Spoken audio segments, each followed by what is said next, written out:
Hey guys, welcome to another episode of the Entertainment Now podcast. My name is Nick. I'm Ian. And if you're watching this on YouTube, as you can see, I am not sitting in my basement. I'm in a hotel room right now. So hopefully the audio isn't, I hope the audio isn't shit. So let me say that. But Well, I uh, mean, we're talking, so there's some shit. but also I'm not really sure of the Wi-Fi here. So we'll see. Hopefully the video doesn't get too choppy on it here. But if you're watching this on YouTube, make sure you give us a thumbs up, all the YouTubey kind of Yeah. stuff. Leave us a 5-star review or leave us a review. How about that? On Apple Music or Apple Podcasts, wherever, or was it Spotify is the other one, wherever you use your podcasts at. But what's going on, man? Nothing. Not a damn Absolutely. thing. No. One of these days I'm going to be prepared and I'll actually have something to say when you ask me that. But every time it comes up, it's like, oh shit, I should have thought of something. I I didn't. Nope, you didn't. But I didn't. after doing this with you for what, 7 years now, I'm Mm, kind of used to it. my birthday's coming up. That's about it. Yeah, you're getting old. How old are you going to be now? You're going to be Be 46. 6. Damn, damn. And You're half. I'm more than halfway to 50. I was going to say 90, but More than that too. I know that's what I was going to say. Yeah. You old bastard. I should point out that there's only an 18-month difference between you and me, so I know, it's but not really I'm like a fine wine. I'm getting better with age. vinegar is what I'm thinking. Whatever. I But will. I will say that. So I'm not sure. I think we did talk about this when I saw you at work last. But beginning of April, so the first 2 weeks in April, we won't have podcast episodes. you brought it up, yeah, a little bit. I was just letting the listeners know all that also. Yeah, I'll be on vacation, so I wasn't gonna try to squeeze in, but and record something because I should be back in time to record, but I'm not gonna rush home to. And just in case, yeah, I'm just gonna throw Mm, it out there and say we're not gonna do episodes for the first 2 weeks in April. So uh, I think it's funny because you'd be like, I'm on vacation as I come to you from a hotel room. yeah, well, I'm not on vacation right now. This is my wife had a conference that she Yeah, went to, so I was like, sure, I'll tag along and hang out at a hotel room for a weekend. So yeah, why not? I will say that there's something else that we haven't talked about yet, but Hmm. it's in the works of being official now, is that the Vinyl Den will be an official real business. Yeah, I filed all the paperwork to create an LLC for the Vinyl Den. So that's the YouTube channel. If you guys are unfamiliar with that, to actually make it like a real legitimate kind of business. hmm. Hopefully, so I can write off my record purchases on my taxes. So, You're not supposed to say that out loud. well, I mean, technically, so I will say that it was not my idea. Hmm. It was somebody at work that brought up, and they were like, "Why aren't you doing that?" Because they're like, you're using what you're buying for your YouTube channel and for Instagram and that kind of stuff, and Hmm. so technically it's all a business expense. Right. Uh, if I go out of town, because I have like gone places and visited record stores in other areas and done videos on them. So Hmm. technically the trip is a business trip at that point. Sure. So we'll see. Yeah. Come tax year, come tax time next year, it'll either work out for me, which it probably won't. I'll probably just end up getting fucked in the ass over it, but we'll see. Because I really don't make Yeah. it. I don't really make enough off the YouTube channel to really like Make a even difference. make a Yeah. difference. So we'll see. I was gonna say if it was a multi-billion-dollar company, you wouldn't have to pay any taxes at all. Very true. Or if I was Donald Trump, I could just, file bankruptcy on it and just move the fuck No, on. no, no. See, Donald Trump doesn't file bankruptcy. What he does is he just makes crappy things like gold The shoes gold and shoes. Yeah. sells them, and Well, then that's tells how he gets cred, with the inner city, according to the Don. and a commentator on Fox News, which was, I mean, both funny and painful to watch at the same time. This guy, Said he that was, or oh yeah, he was going, he was, it's brilliant. He's tapping into the, I think he used the word urban at least twice, urban demographic. of course. I can't remember. There was something else he said that, referencing, that community that, and I, That I makes do sense. that. I do that because essentially that's what he was doing without doing it, Yeah. Um, but it was, yeah, it was, like I said, it was both funny and painful to watch at the same time. Ridiculous, man. It's almost hard to believe it's 2024, you know? I don't think it is. I think it's 1824, and we still have a long way to If go. it's 1824, what are these weird boxes, a box sitting in front of me, and why are there faces on it? And I'm Uh, scared because there's lights everywhere. they had gaslight. Yeah, nothing like the hotel that I'm sitting in. No, I guess not. Speaking of that, though, Hmm. so there was you probably haven't seen it because I just saw it earlier today. So apparently, legal Michigan, the state of Michigan legalized marijuana what back in 2016? It's been, yeah, I think so. I think it was 2016 sounds right. 2016. So of course you've had all these dispensaries pop up everywhere. Mhm. But for the first time in the state of Michigan, there is a dispensary out in Kalamazoo that opened up its first smoking lounge.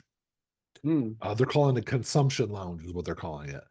Hmm. So you can go in, you can buy whatever they're selling there, and then you can go over to the lounge and try some of it. You can sit there for as long as you want. You can hang out all day. People come and go, do whatever you want, just as long as It's like like a bar. it's like a bar, yeah. Yeah.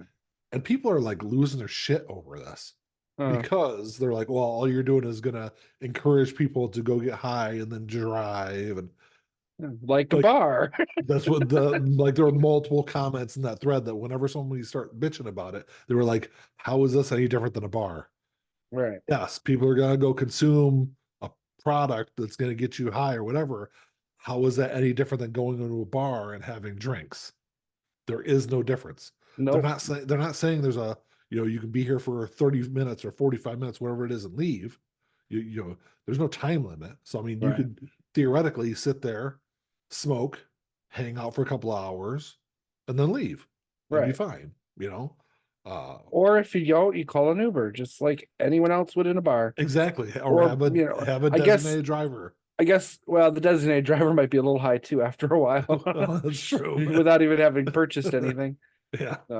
Um, I mean, I guess I can kind of see a small argument against it, but when the consumption areas or whatever start to number in the same amount as bars, then I might see there I being an don't think issue. we'll And ever there get to that never point though. it won't. It never will. It Yeah. never will. So it's a moo issue. Yeah. Moo, because it's a cow's opinion that doesn't matter. Exactly. If you know Friends, you know what that quote rather well. But no, you're right. It's like, drinking alcohol is always going to be more socially acceptable Right. than smoking weed. That's just how it's going. It's how it is. I mean, we might get to a point where it's on an equal level, but that's going to be generations from now, I believe. Right. I I think would it's okay. I actually see alcohol becoming less socially acceptable before I see them even coming close to being equal. Yeah, that's what I'm saying though, is like I think you're gonna see, alcohol is probably up here, marijuana is down here. I think marijuana is gonna get socially more acceptable. And you're right, alcohol is because you're already seeing younger generations, they're already drinking less Right. than what our generation did. So I And think once the and, and alcohol once consumption is gonna come down. right. And I think once they legalize marijuana use, I think there's a spike and we're probably still in the spike, but I think that's gonna level off and even go trend downwards a little bit. Yeah. Because it's legal. It's not gonna have the same, you know, ooh, that's cool to do because no There's one not that's that taboo effect. correct. Yeah. Yeah, So which is exactly why it should have been legal in the first place. exactly. So Yeah. Because you know, everyone in every walk of life smokes pot. I'm not saying everyone, but like right. a lot of people do.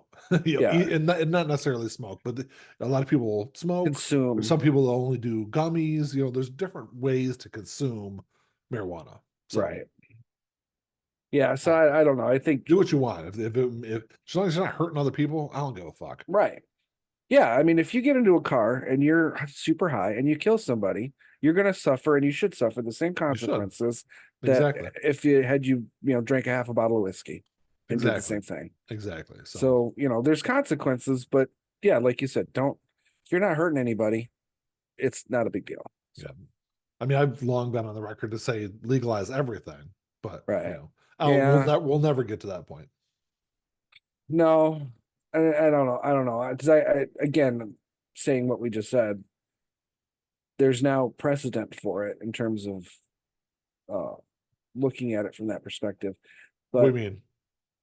well, As far as that making legalizing it everything, or legalizing everything and eliminating the taboo from it yeah. could Well, work in favor of minimizing the amount of addictions and things like that yeah. that can occur. And I guess the kind of the way I look at it is, I know this has nothing to do with anything we were going to talk about, but No. the way I've long looked at it is, everyone says, regardless of what your position is on, the topic of guns or mental health or whatever, everyone is in agreement that we do not treat mental health and addiction in this country. No. Yeah, the state of Michigan made like $300 million off of taxes just off of legalized marijuana last year. If everything was legal and we took all of the revenue from that, because the revenue that marijuana produces or creates goes into the general fund. If we Hmm. were to take everything, if we were to legalize everything and take all of the tax money that everything makes and put that all into treatment centers, mental health centers, rehabilitation centers, you know, I think it would have the huge positives would negate any negatives that I think that would create. Yeah, the sad thing is that even if they did legalize everything, that money wouldn't go into it, and Absolutely not. it would not. Absolutely not. They would still, surprisingly be short of money when it comes to helping out. Like you said, the mental health issues that inevitably lead to addiction or are Yeah, caused by addiction, and why would they want to spend money on I know. The, good the, positive homeless shelters that actually work towards getting people on their feet rather than just you know yeah, throwing because them in jail or just that's the other ignoring them. thing is, you people look at the city of Ann Arbor as this like liberal mecca, right? Mhm. And it's kind Yeah, of seen across the country like that too. It is a yeah, very liberal area, but right. going to the point that you just made, even in Ann Arbor, there's not shelters. There's No. not legitimate resources for people. And it's ridiculous because all they end up doing, people want to complain about the cost of health insurance in the United States. I can tell you, and Ian, you see it too on a daily basis. The Mhm. people that come into our emergency department For a warm because of bed addiction, and a and all and right, and they don't have insurance. So right, who ends up footing the bill for all of those? And you see the amount of people that come to our emergency department because there aren't real resources out there. right. Yep. And we as a society are paying that bill. Hmm. Where if, like I said, if you legalize something, even on top of the legalization, how many deaths would we stop a year? Granted, yes, there would be deaths from people getting high and driving or whatever, you know, Or overdosing. I mean, oh, overdose. but what I'm Everything saying, would what I'm saying spike though, initially. what I'm saying though is like how many lives would we save just by being able to buy clean drugs? Right. You're how many fentanyl overdoses did we see last year in the emergency department? A lot. Yeah.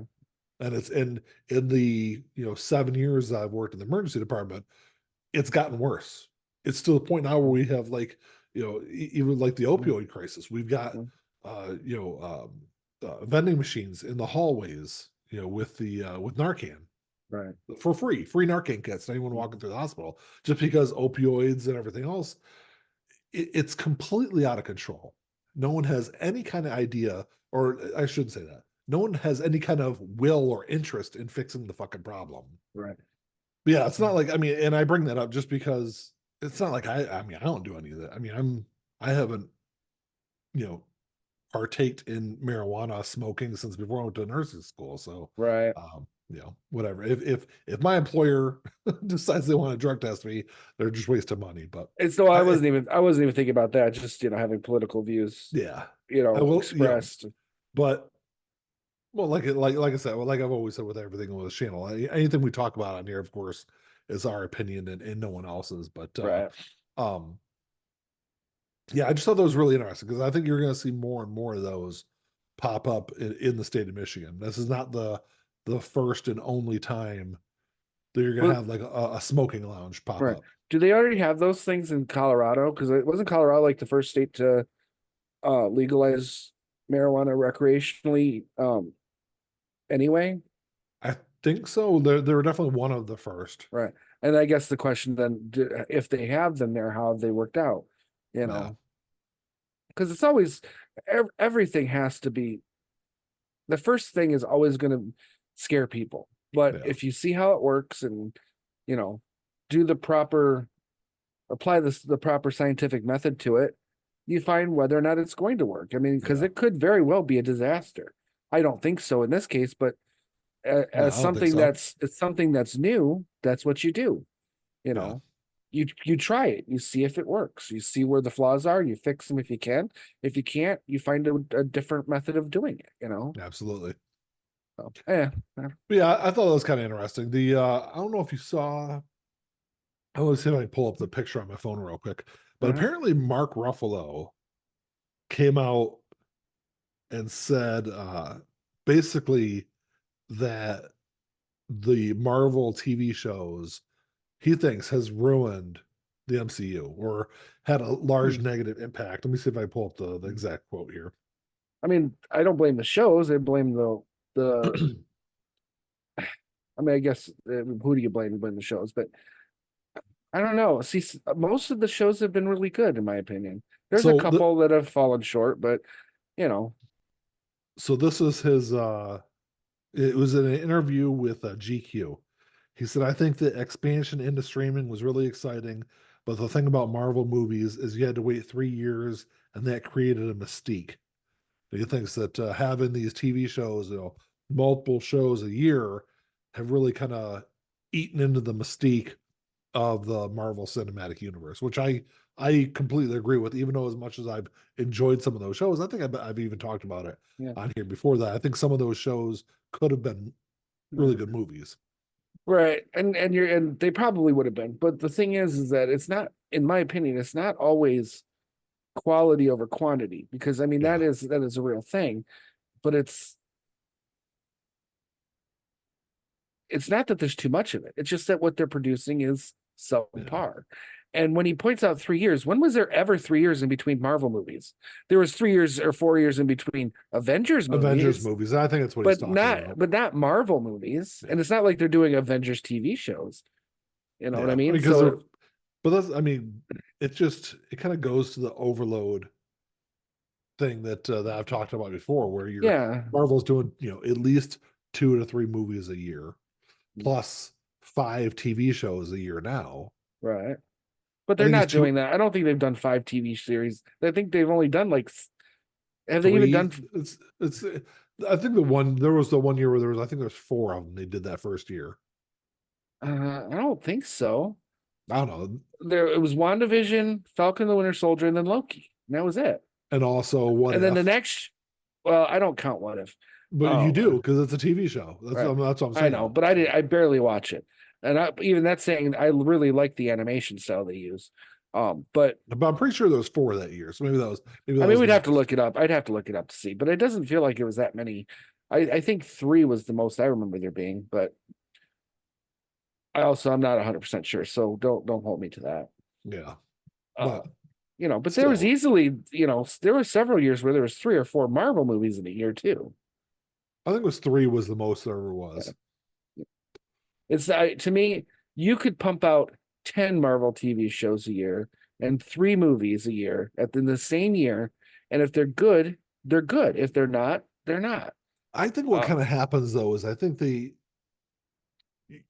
you're getting too much of a good thing. I think there too, but I think there's also outside of the content of the movies, I think like the storyline, the overarching storyline is kind of getting watered down Okay. and overly complex. Because I think it's So, like, oh, what's up? no, I get what you're saying. The complexity maybe because now they're dealing with the multiverse, and I'm really not starting to not like multiverse stories, but Yeah, in general.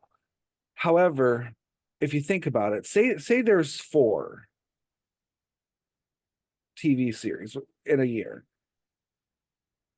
in a single year. So that's January 1st to December 31st in a single year. How is that any different than an old TV show that would have 25 episodes in a season? there's not. Because I mean, a Marvel series is only 6 episodes typically. Yeah. So if there's 4, that's 24 episodes. I mean, it depends on, yeah. I mean, there's I mean, some of the technically, series went a little longer than that, there's like, I think but 8 in most of them. not recently. Echo was 6. So yeah, She-Hulk was 6. Secret they Invasion was 6. She-Hulk could have been 4. She-Hulk should have just been completely different than what it was. I think that Yeah. that show is the one that really bothers me the most because there's so much lost potential with that show. Because you had a good cast, you had a good untapped concept, something that's never been done before. We've never seen it Yeah. before. Uh, and they fucked it up. Yeah, they really shit the bed with that series. I And I really think feel they did, and I really that was one of the shows I was looking the most forward to as well because yeah, it had everything going for it, it had and so much potential. right. So I don't know what the hell happened there. I don't know who's to blame or what what it was, but for whatever reason, that's the one that really ruined Yeah. Marvel TV for me. Um, I watched Echo. I liked Echo.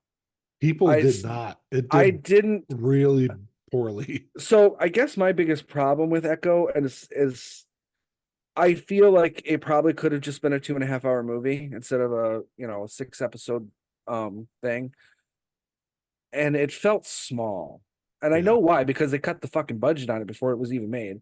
Yeah. Um, so they had to go smaller in scope. But you've got a character who's going to be one of the main characters in the Thunderbolts. You've got Hopefully. a Yeah. you've got a character who was not the only highlight of, but a huge highlight of the Hawkeye series. And you've got a character that had again a lot of potential. Yeah. Now, Echo is not a shit the bed situation the way the She-Hulk was, because there's a lot of good things in that show. But you also had an opportunity to start blending in your other properties, start Yeah. doing that. And what did they do? They took Daredevil and put him in 30 seconds of a fucking episode, and that was it. Yep. And everyone loved that. That 30 seconds, everyone loved it. Then he's gone. You never see him again. When you got Vincent D'Onofrio doing Kingpin, you've got gold on the screen because he's fantastic. He's one of the reasons why the Daredevil Netflix show was so fucking good. Yeah. Because he was fantastic as Kingpin. But again, it's lost potential, and it's Disney. I get it; it's a business. They're trying to make money. They want to make money, but they have to understand that they're not really going to make that much money off of streaming anyway. Because I really don't see how they No. can. And ultimately, what that means is that you have to take those properties as lost leaders. They're Which leading is into something too that is dumb going to be what's that? to do it that way. To a point, it is. It's dumb to do it to that point if you're doing multiple shows that way. Yeah. But if what they really should have been looking at, instead of seeing, oh, Marvel's making billions of dollars in the movie theaters, we'll make tons of money on streaming. Instead of looking at like that, what they should have done is said, okay, Marvel's making billions of dollars in the movies, but it's costing us a lot of money too.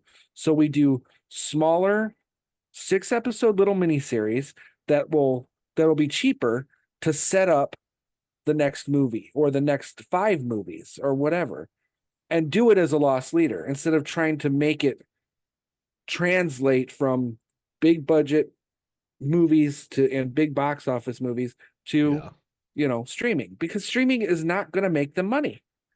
I don't they have to understand that the No. business model for streaming isn't really a good business model. No, ultimately. because what they're thinking, what they thought was going to happen, where it was, they were going to create these hot TV shows, Mhm. these 6 to 8 episode shows, and it was going to draw people in to want to have a Disney Plus subscription. And it hasn't fucking happened. It No, hasn't worked that way. no. And to be fair, I think initially when Disney Plus started, The Mandalorian was its first broadcast new show. And the first Yeah. season of that was huge and it did bring Yeah. in a lot of subscribers.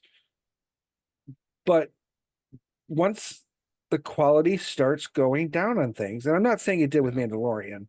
I mean, some people could argue that the third season was a downgrade, but there's reasons for that. I mean, it was a slight downgrade, but there's reasons for that. Not intentional reasons, but there's reasons for that. Yeah. So when the products start coming in because they think that that is going to be the standard by which everything else is going to do, when that starts to happen and they start losing subscribers, they didn't reevaluate what they were doing.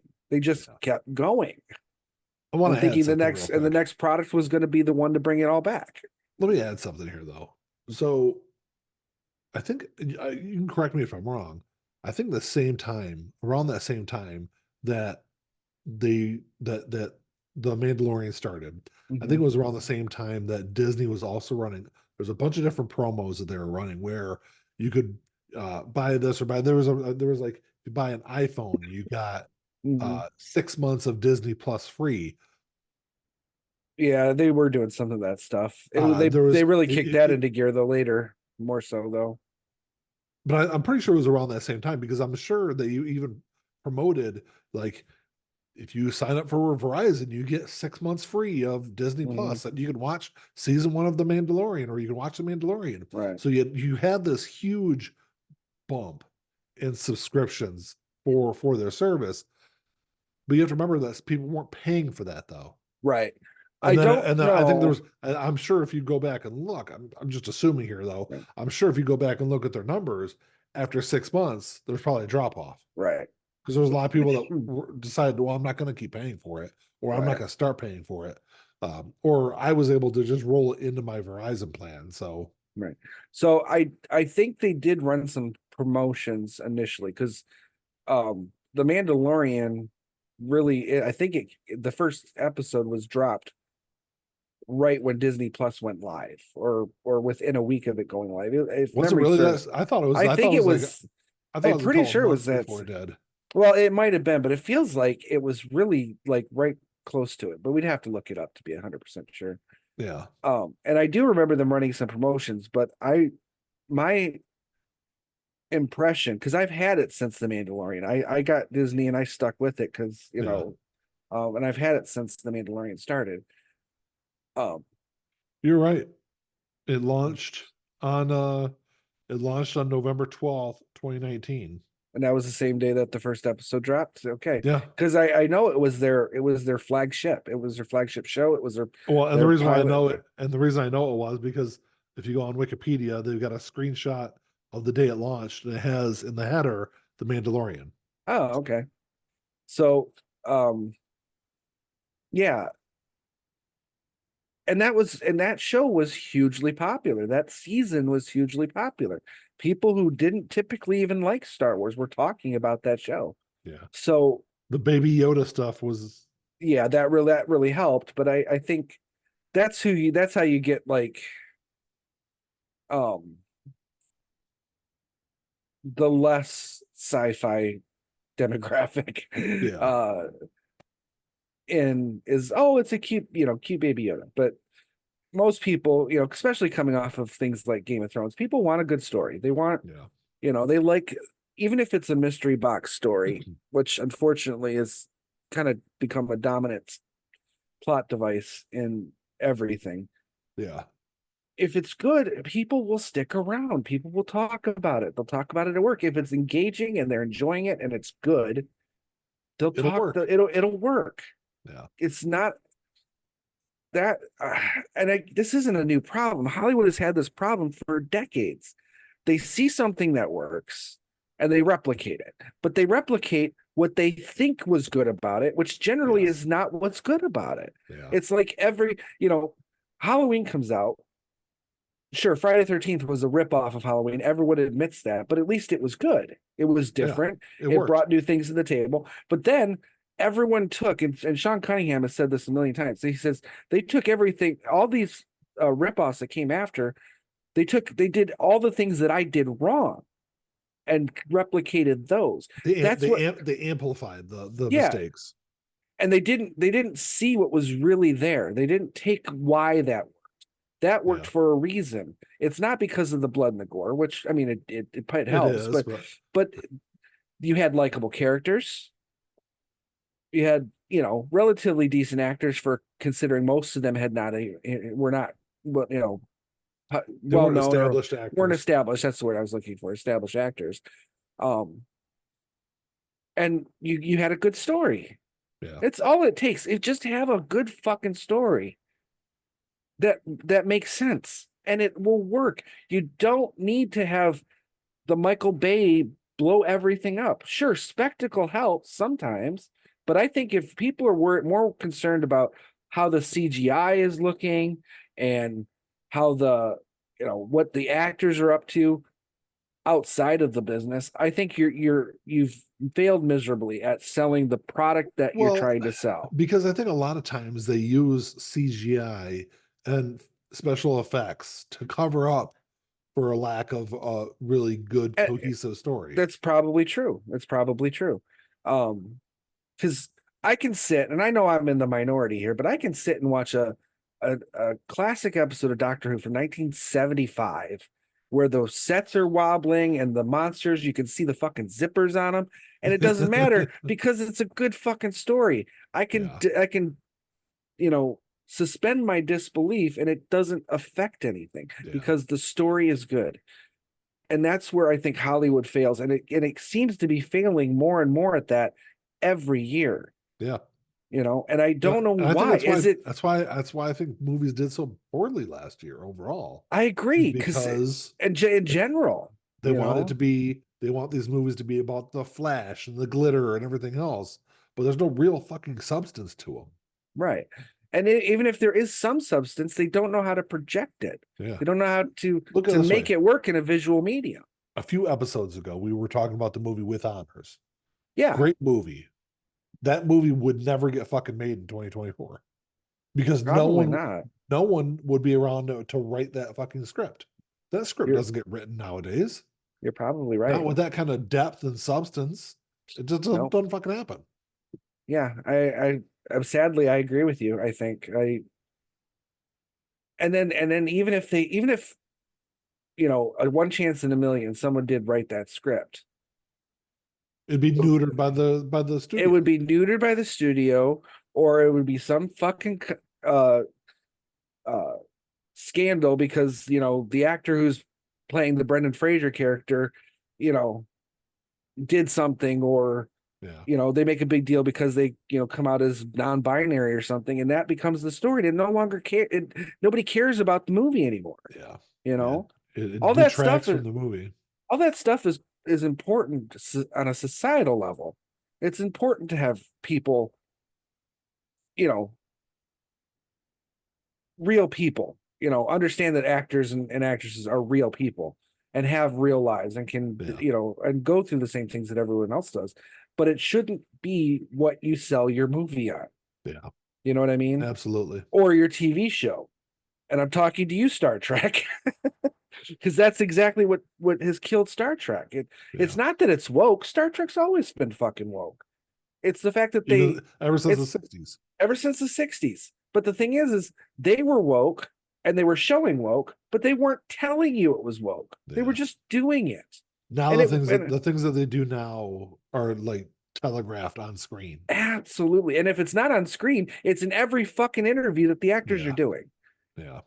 I don't care. Just do a good fucking movie. That's all By it the fucking takes. way, Star Trek said I need to say this in an interview. That's what they do. That's basically what they Yeah. do. Yeah. And I've been told to say this, right. So as an or I've been example, told to amplify this. I would point out that when Discovery came out, I was super excited, and I was very disappointed with it. I know you were. However, there's a lot to like in Discovery. I should also point that out. They did get some things right, but when it was being promoted, Sonequa Martin Green, who's the main character, she's the Yeah. captain. She wasn't the captain in the beginning of the series, but she's the leader. She's what the captain usually is, Yeah. you know, as far as the actor goes. And I don't know how many times they had to point out that, first of all, they kept saying she was the first female lead, which is a fucking lie. That's not true. Exactly. But then they changed it to the first female lead of color. And that's true for a long, you know, full-blown series. Yeah. But as far as representation goes, they've had captains in the show of color, female captains, all throughout the history of the show. So for decades. For decades. And I understand that there's probably, you know, for young girls, specifically young girls of color, yes, it's fantastic. It's important to have Sonequa Martin Green, who's a good actress and by all accounts a good person, in that role, doing what she's doing. But don't tell everybody that that's what it is, because then it's just, you don't even need to see it. Oh, okay, great. Star Trek's got a black captain, black female captain. We're good. Check. We're done. Move on. But you know, when you say, hey, there's a new Star Trek series coming out, you don't say any of that. People watch it, they go, oh, okay. They see it. It resonates. You know, I just don't get it. And I think that comes from a lack of the ability of storytelling. Exactly. Because they're not confident. They're not So confident in the story that they're trying to tell. You know, in the 23rd century, they're trying to cover up the lack of a story with like the shiny object in the corner. The shiny, exactly. Look what we're doing here. Don't pay attention to this over here. Just watch us over here. Right. We're woke. Watch us. That's not going to sell it. It's not going to sell the show. Because there's no authenticity to it. That's what it comes down to. You're trying to do so. You're doing something, even if there's good intentions there. The way it comes off is you're doing it because you want to be patted on the back. Right. You want people to say, "Oh, good for you, Star Trek, for doing this. Look at all the good you're doing." And they just, instead of just doing it and having it to be organic and authentic and come across that way on the screen, they want to do something artificial, and it's completely backfired on them. It has. I mean, don't get me wrong. There's probably people who watch Star Trek Discovery who'd never watched Star Trek before.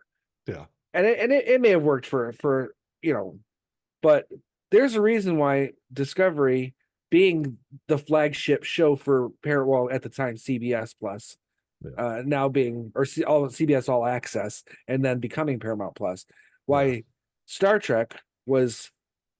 It was going to be huge. They were going to they wanted to turn Star Trek into what Marvel was. They wanted to have multiple shows a year. They wanted to have basically Star Trek as the flagship, as all their Star Trek stuff being the flagship for everything Paramount and CBS was doing.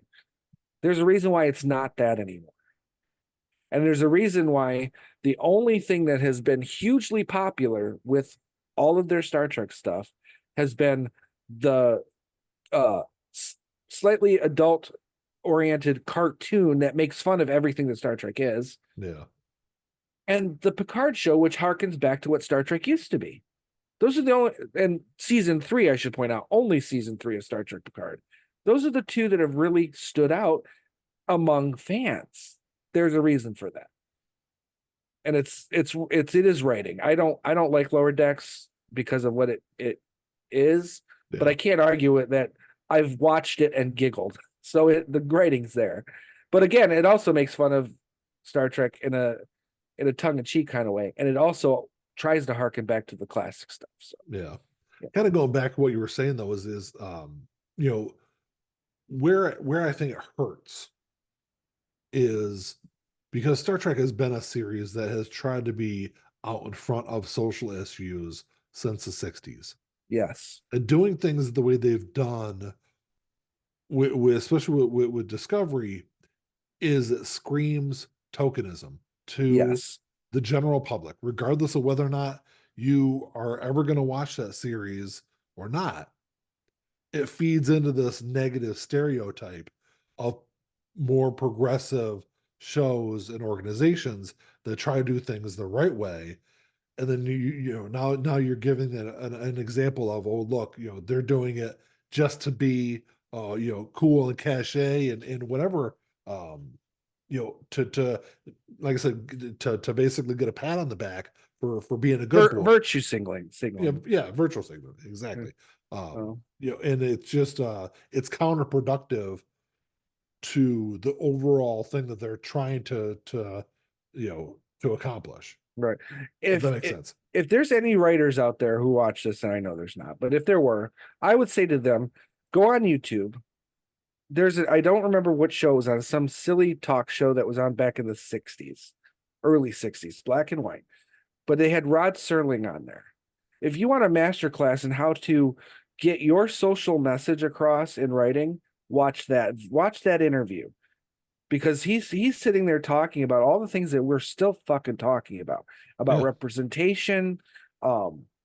Specifically with him, it was racial representation, but that can apply across the board to sexual orientation and everything. The LGBTQ community yeah, representation is important. He was talking about that in the early 1960s and referencing the Twilight Zone.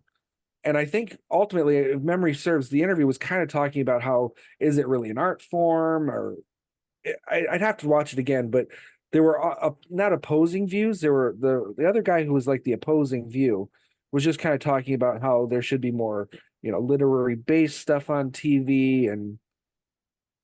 But it was a masterclass in what you should be looking at and how yeah, exactly. I remember seeing the video of it. approaching these concepts in a way that gets your message across, but not just for people who agree with you. Because Yeah. once you do all the virtue signaling, all you're going to do is get the people who are already on your side. Yep. You know, You've already turned everyone else off. you've already And, turned and anyone that's open to listening to the conversation, which isn't a lot of people, but right. it's a percentage. It's a small percentage, but it's a percentage of people. You've already turned them off. Exactly. So really, if you're out there, watch that, and maybe watch the Twilight Zone, the old Twilight Zone, and see how good stuff used to be written. Yeah, exactly. I don't want to be that guy Because where that's another great example where their special effects weren't great at all. exactly, but the social commentary and the social commentary was there, but Yeah. it wasn't hidden. It wasn't was- like buried. I mean, It was there. It was baked into it, but it wasn't. Right. It wasn't the frosting on the cake. It was inside the cake. Exactly. That's the sci-fi was the frosting. Yes. But the heart of it was the cake, and that was Yes. the social commentary, all that stuff. That's Yes. all there. And I mean, See, my analogies make sense sometimes. once in a while you get one right, Nick. Good job. Gold star for today. Sometimes I'll get to the end of one, I'll be like, wait, did that make sense to myself? Like, Right. I do that all the time. Or I'll have the analogy in my head and I'll Yeah. say it, and I'm like, I didn't say that right. And it Yeah. makes no sense the way I Yeah. said it, but it made perfect sense in my head. yeah, So, but yeah, I don't know. I don't think it's, trying to go all the way back, and I don't think it's superhero fatigue. I don't think it's Marvel fatigue. I just think the fatigue is in the writing, and that's what's Yeah. causing the problem. Because like I said, if they did the exact same amount of shows and movies over the last, say, 5 years at a higher quality, at least in terms of the writing, and people would have grabbed onto it, and we wouldn't even be having this conversation. absolutely. So it's about the writing. You want to do 3,000 fucking Marvel movies? Just do them good. And if you Yeah. don't have a good idea, then don't fucking Then do don't it. do it. And that's kind of the problem, is I think they're getting to the point where they've gotten to the point where they're like, well, we need content. Right. So okay, let's do a She-Hulk TV show where she talks to the fuck, because there's writers in the room. They're like, hey, it'd be a great idea if she broke the third wall and just started talking to the audience, fourth wall, and Yeah. start talking to the audience, and Honestly, that's not what bothered me. What bothered me was there was no fucking story there. yeah. And what little story they had what near bothered the me end was once they got to the ruined. whole end of it, where Yeah. she did break the fourth wall and all that, there wasn't there was no cohesive story before that, and there wasn't time to really put one together at the end of that show. That's right. There was no lead up to it. It went in this really weird direction, and you know, it just So didn't work. yeah, at the end, not only was she breaking the fourth wall, she knocked all the fucking walls down Yeah, and made it like it didn't even matter. Like no, I'm legitimately because it being didn't. written right now. It's Yeah, you know, you know, the old Bugs Bunny cartoons where they'd come out of the cartoon and they the draw artists whatever. would the artists would get mad at them and start drawing them in like funny poses, and they get mad on the page. Yeah, That's what they turned that into. They turned it yeah. into a fucking Looney But Tunes. that's what I'm saying. Though is I And think when you water down your content like that, and you know, the problem is one of the other issues that Marvel has done is they've like scheduled out for 2 years what all right. their content is going to be without having all of it written. And a big So problem there is it comes to the scandal situation. How do yeah, you plan out 5 years or 2 3 years in advance, and then you know an actor who's pivotal to that plan has a scandal? What you do you just do? you just rewrite the end of Loki and make it all disappear. If you have a good enough writer to do so, Yeah, they and they don't did, always. and the way they did it works, and it I makes I sense. I should confess I have not watched I Loki know yet. you got to watch season 2 of Loki. It's really good, but There's so many things. People keep going, "Did you watch this yet? Did you I watch know. this yet?" I I've got so just to name like 5 shows I've got on my list. I've got to finish Game of Thrones still. I've got Loki. I still have to finish Secret Invasion. I've got The Foundation. I've got Barry, and I've got Ted. Those are 5 shows that everyone keeps telling me to fucking watch. Don't watch Ted. Ted Why? has got to be, I think it's the worst TV show I've ever watched. Really? That's not what It everyone else is, is saying. no, like this is going to sound bad, but like the writing is so fucking horrible on that TV show. Huh. It's almost painful to watch. That's how bad it Huh. is. That's not what everyone else has been saying. The Everyone's been very saying it's first really funny. episode, it's not. I mean, I at least I don't think it is. The Uh, very first episode, Ted and the kid, they're like, they're getting bullied in school. So then they start bullying the bully. They find out that the bully, his dad left the family when the kid was younger. So they like start like basically cyberbullying this kid, even though they didn't have internet because it takes place in the 90s. But they're like right. calling the kid up and pretending that they're his dad, and they make him like do these stupid things, and then they they had him like dress up as a sailor and meet. They were gonna so he thought he was gonna meet his dad. They have him show up at this diner dressed as like a 40s sailor, like a Navy sailor, like Uh, a seaman, and then they call the diner and they're like, they tell the lady around the diner, hey, go tell him that basically he's a piece of shit and I never loved you and I never want to meet you and all this other like really nasty shit. And then the kid goes home and tries to kill himself. And then they're making jokes about this kid that they bullied attempting suicide. mm, That's the humor in the first fucking episode. mm. So yeah, I only like I maybe can see how that's problematic, very, very but much it's so. not entirely outside the realm of Seth MacFarlane's type of Oh, humor. absolutely not, absolutely not. And But I tend to like it his sense of humor, at least if in a I cartoon don't think form. like you can, I mean, fully, I'm not. You can do what you want and watch it, but Right. it was bad. It Well, was just, anyway, it's and as somebody that I love Ted, and as much as everyone bitched about the second one, I like the second movie too.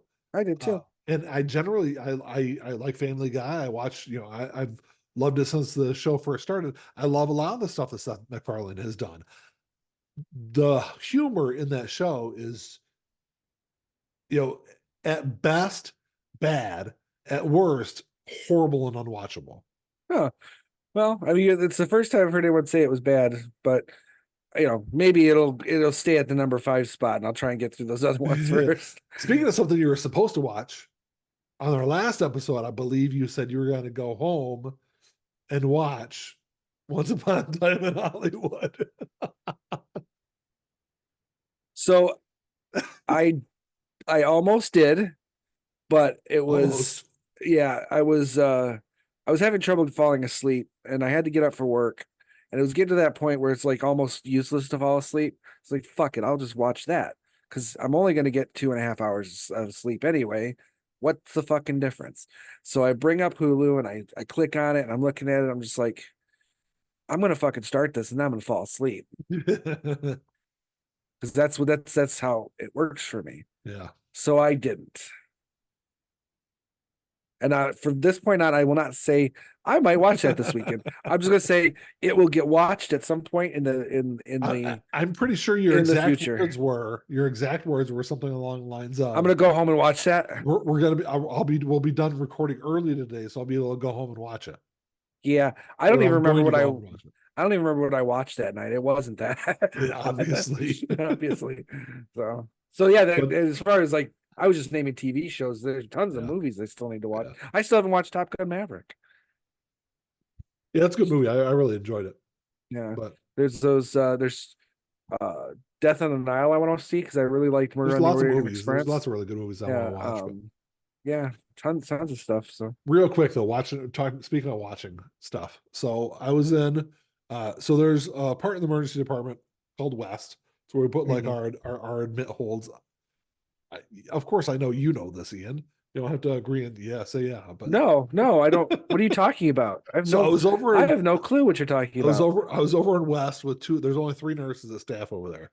So it was me, another older male nurse, and then this like young, like early 20s nurse was back there with us. And like we're just like sitting there. We just like got done doing stuff, and we were all 3 of us just sitting down on our computers. And the young female nurse is like, "Hey, do you guys watch Love Is Blind?" That's the name of it. And like both of us at the same time were like, "Absolutely not!" Like, because Which one is that? It's just a reality TV show. It's like a dating show, but like she was so. Oh, I think I know which one that is.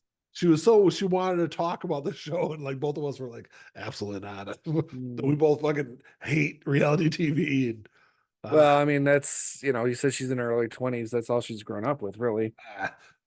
My wife loves it too. My wife has tried to get me to watch it multiple times, and I'm like, I didn't want to throw Mandy under the bus, but I think that's how I know of that show. I think she was watching it one night when I was over. So, I mean, if it makes you feel any better, we have a new person that I'm training. She's a nice girl. She's picking up things pretty good. Yeah. Her mom is my age, and her dad is your age. Yeah. Well, I know. And that's just and trying to have conversations about some of the things that we like, pop culture type stuff. Yeah. Casually, you just can't have those conversations. I was standing at the charge nurse desk a couple of days ago, and the charge nurse, it was an older guy. Actually, I think he's a little older than me. I made some kind of 90s pop culture reference.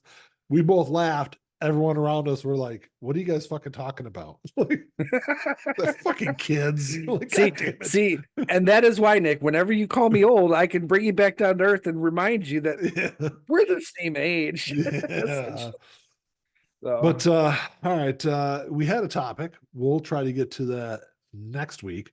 But any questions or comments, you can email us at entnowpod@gmail.com. Check us out on YouTube. If you're watching us on YouTube, give us a little thumbs up. All that YouTube kind of stuff. Leave us a review on Apple Podcasts and Spotify. Anything else to add there, Ian? No, we're old fucks. Yeah. We are old fucks. I'm old like a fine wine. Old like a nasty cheese. Maybe you. That's gross, by the way. So real quick, I do have something. Okay. No, right. I'm gonna save this. I'm gonna do this. Then you ask me for next week. Yeah, when you ask me what's new, I'm gonna tell. Okay. You. All right. Well, until next time. Talk to y'all later. Peace. Play my role, let me tell you about it. This shit right here, man, I'm about it. Only real niggas reside around me. Yo, lady, drop a guard around me. Dip like I know you can, bitch. Show me the ropes like we in the rain.